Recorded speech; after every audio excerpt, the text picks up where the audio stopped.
Za to, že bol s dcérou na vyšetrení u lekára, vraj dostal výpoveď. 38-ročný muž je presvedčený, že mu ukriudil. Vidí za tým pomstu primátora, ktorý neúspel vo voľbách. Na mestskom úrade to ale odmietajú. Muž vraj stratil ich dôveru pre porušenie pracovnej disciplíny.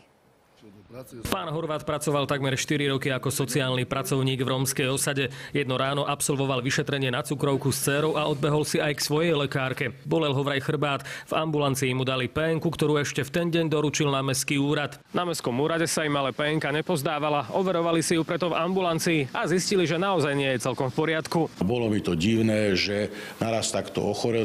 Keď som volal jeho lekár, som sa dozvedel, že ten lekár je na kúpeľnej liečbe. Jasne z toho vyplýva, že sa jednalo o podvod. PN-ku mužovi vystavila iba sestra. A keďže to bez pokynu lekára urobiť nemôže, po telefonáte z mestského úradu ju ihneď zrušila. Je doriešené, to bolo stornované.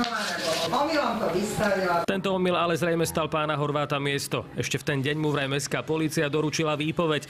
Keď zistil, že PN-ku mu neuznali, vypýtal si potvrdenie o návšteve lekára v ambulancii, kde bol na vyšetrení s dcérou, a doručil ju na mestský úrad. Samozrejme je to veľmi zvláštne, lebo keď bol on u svojho lekára so sebou, tak naraz bol u lekára so svojím dieťaťom. No a či je aj druhé potvrdenie falošné, sme zisťovali priamo u lekárky. A zistili sme, že pán Horváth tu naozaj s dcérou na vyšetrení bol. Horvátová Eva, OGT test vyškrtnutý, boli tu od 7 rána. Pre pána Horváta je dôvod jeho výpovede jasný. Myslím, že kvôli voľbám. Takže nedostali tam hlasy. Nevysel tam ani žiadny propagačný materiál našich kandidátov, takže je to holý nezmysel. Pán Horváth podal proti výpovedi odvolanie. Ukončenie jeho pracovného pomeru už skúma aj inšpektorát práce. Z Trebišova Vladimír Bučko, televízia.